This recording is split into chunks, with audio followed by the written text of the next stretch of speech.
अक्सर लकवे के पेशेंट्स एक समस्या से जूझ रहे होते हैं कि उनका जो रिकवरी रेट है वो बहुत स्लो चल रहा होता है। ज्यादातर पेशेंट के साथ ऐसा नहीं होता, लेकिन कुछ पेशेंट के साथ ऐसा होता है। ऐसा असल में होता क्यों है?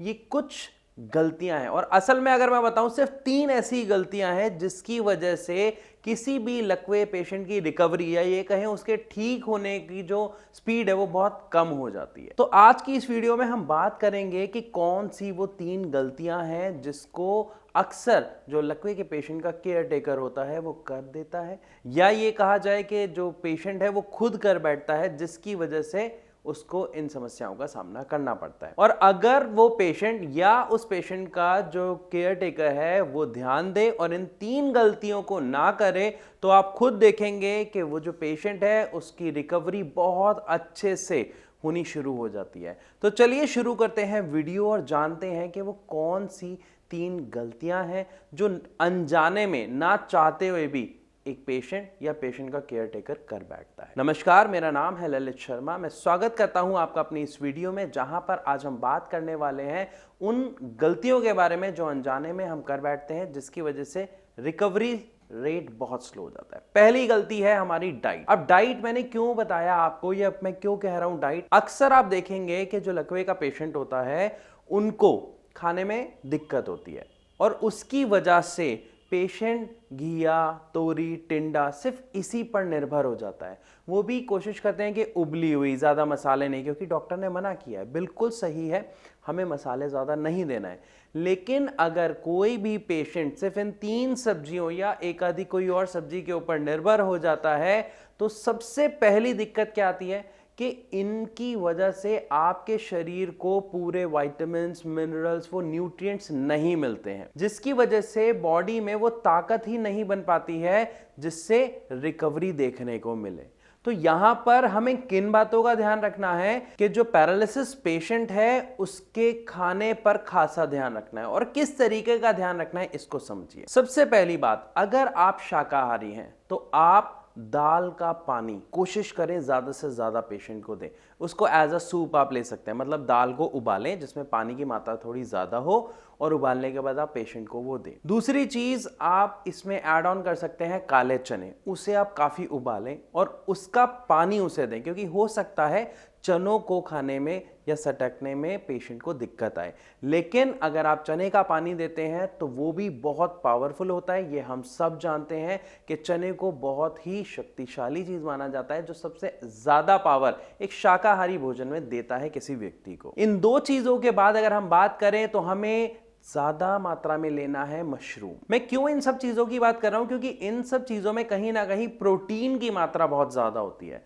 और प्रोटीन का असल में काम क्या होता है? प्रोटीन एक बिल्डिंग ब्लॉक होता है जो हमारी बॉडी में जो मसल्स टूट गई हैं, फटीग हो गई हैं, दोबारा रिपेयर हो रही हैं, उनको हेल्प करता है, जिससे किसी भी पैरालिसिस पेशेंट को पावर मिलती है, उसकी बॉडी को वो पावर मिलती है जिससे वो रिकवरी जल्दी से कर पाता है। और हम खुद देखते हैं कि उसकी बॉडी में जब जान आती है तो वो हर एक्सरसाइज को बहुत अच्छे से परफॉर्म करने की कोशिश करता है, और रिकवरी बहुत इजीली आपको देखने को मिल जाती है। अब इसी के साथ हम थोड़ा सा और जान लेते हैं कि जो पेशेंट नॉन वेजिटेरियन भी होते हैं, जो नॉन वेज खा सकते हैं और खाते हैं, वो कोशिश करें एग्स, स्पेशली एग वाइट, बहुत अच्छी मात्रा में लें।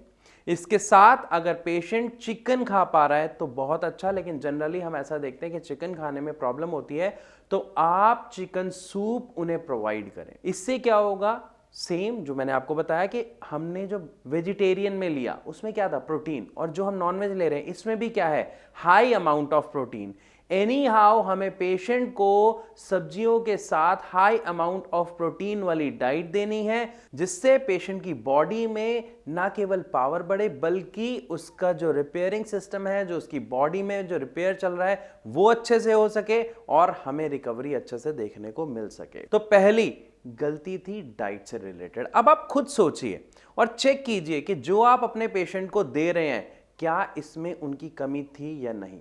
अगर थी तो अभी सुधारें, ताकि जल्दी से जल्दी आपके पेशेंट में वो सुधार आपको देखने को मिले। और अगर आप ऐसा नहीं कर रहे थे तो ये बहुत अच्छी बात है। तो अब हम बात करते हैं दूसरी गलती के बारे में, जो अक्सर हम देखते हैं जब पेशेंट भारत होम्योपैथी में आते हैं अपनी मेडिसिन के लिए, तो वो जब शेयर करते हैं अपनी प्रॉब्लम्स और हमारे डॉक्टर्स जब उनसे बात करते हैं, जानते हैं कि वो किस तरीके का खाना खा रहे हैं, किस तरीके की एक्टिविटी कर रहे हैं, तो उन्हें बताते हैं कि कहां पर वो गलत है और कहां पर वो सही। क्योंकि यहां पर डॉक्टर्स जो हैं डाइट चार्ट प्रोवाइड करते हैं, एक्सरसाइज चार्ट प्रोवाइड करते हैं, साथ में उन्हें बताते हैं कि वो एक्सरसाइज कैसे करनी है, and apart from that medicine provide करते हैं।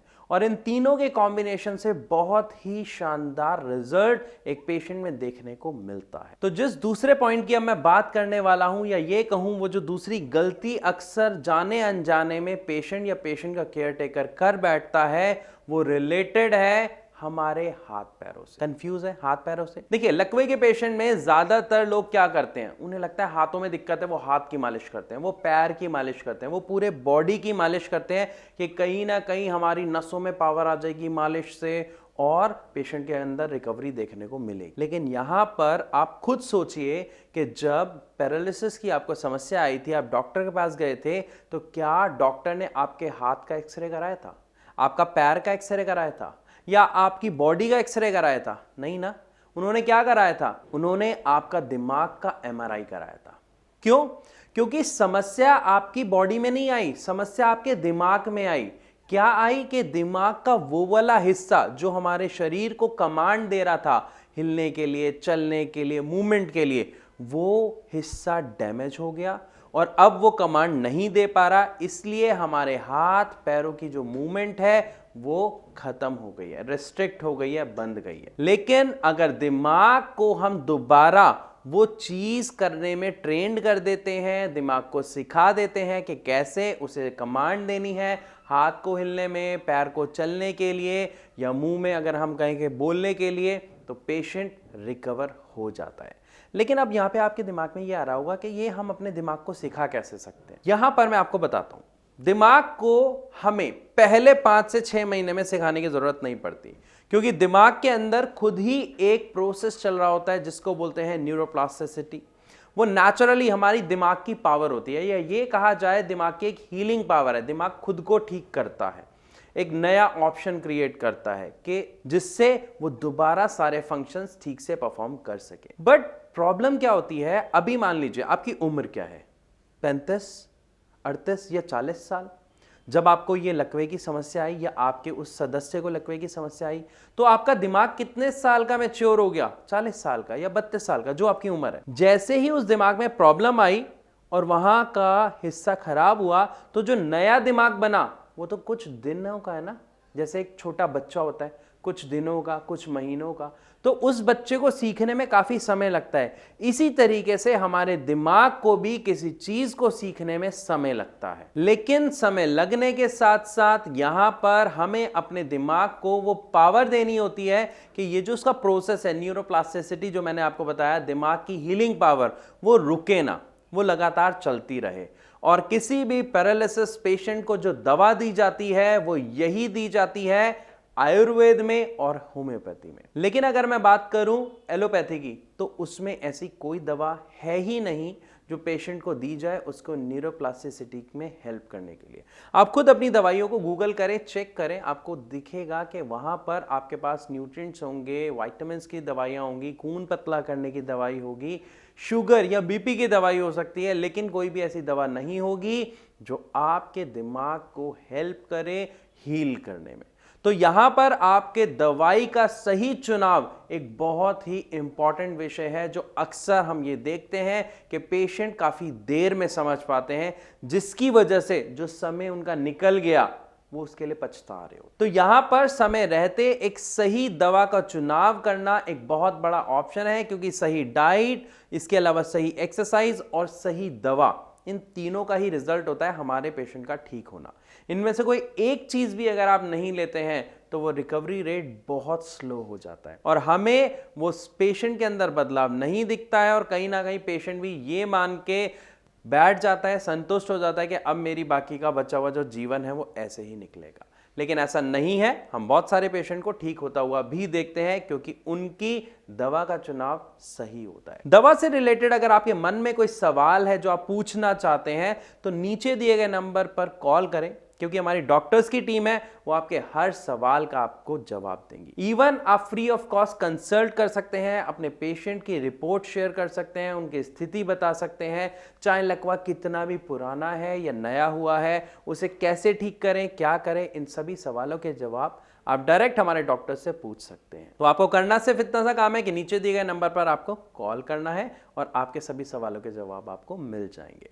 तो दूसरा हमारा पॉइंट क्या था? एक सही दवा का चुनाव करना। तीसरी गलती के ऊपर चलते हैं और समझते हैं वो तीसरा कौन सा ऐसा काम है जो अनजाने में हम कर बैठते हैं, और वो है फिजियोथेरेपी, या कहूं मैं एक्सरसाइज पे प्रॉपर ध्यान ना देना या गलत तरीके से करना। अक्सर हम ऐसे देखते हैं कि फिजियोथेरेपी के लिए जब कोई पेशेंट जाता है तो वहां पे जो फिजियोथेरेपिस्ट होता है ना, वो पेशेंट के साथ बहुत मेहनत करता है। वो प्रॉपर आपको एक्सरसाइज कराते हैं, मशीन से भी कराते हैं, लेकिन जब पेशेंट देखता है कि कोई रिजल्ट नहीं आ रहा या पेशेंट के परिवार वाले देखते हैं कि कोई रिजल्ट नहीं आ रहा, तो वो बड़ी जल्दी उसे छोड़ देते हैं।